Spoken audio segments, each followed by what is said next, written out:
December সকল unofficial mobile বন্ধ হয়ে যাবে। টেনশন করছে আমরা স্মার্টফোন অফিসিয়াল বা অথবা বৈধ আছে কিনা। আজকের ভিডিওতে দেখাবো কি আপনার স্মার্টফোন অফিসিয়াল অথবা বৈধ কিনা চেক করতে পারেন। চলুন প্রসেসটা দেখা আসি। এরকম প্রয়োজনীয় ভিডিও আমাদের চ্যানেলে প্রতিদিনই আপলোড হয়। সো ভিডিওগুলোকে মিস না করতে চাইলে চ্যানেলটিকে সাবস্ক্রাইব করার রিকোয়েস্ট করবো।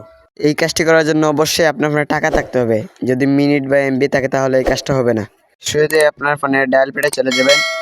এখানে আপনার আইএমইআই নাম্বারটা বের করতে হবে। এর জন্য *#06# ক্লিক করলে আপনার ফোনের দুইটা আইএমইআই নাম্বার দেখতে পারবেন। 15 ডিজিটের দুইটা আইএমইআই নাম্বার দেখতে পারবেন।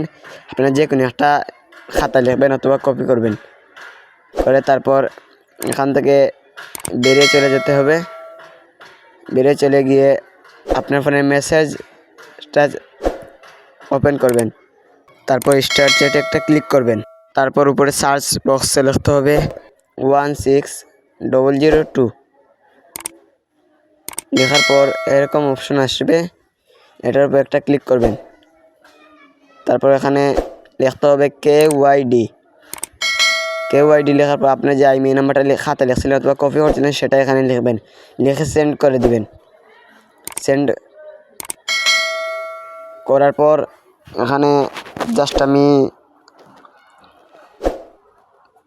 5-6 সেকেন্ড অপেক্ষা করার পর দেখেন কিন্তু একটা মেসেজ চলে আসে। এখানে লেখা আছে এই ডিভাইসটি পাওয়া গেছে, BTICTর কাছে পাওয়া গেছে। যদি পাওয়া নাই থাকে তাহলে কীভাবে এই সমস্যাটা সলভ করবেন এই বিষয়ে ইউটিউবে অনেক ভিডিও রয়েছে, এগুলো দেখেও আপনারা করে নিতে পারেন। এখান থেকে 2 বা 3টা ভিডিওর লিঙ্ক আমার ভিডিও ডেসক্রিপশনে দিয়ে দিব, এখান থেকে কিন্তু আমরা দেখে নিতে পারবেন। ওকে, ধন্যবাদ সবাইকে।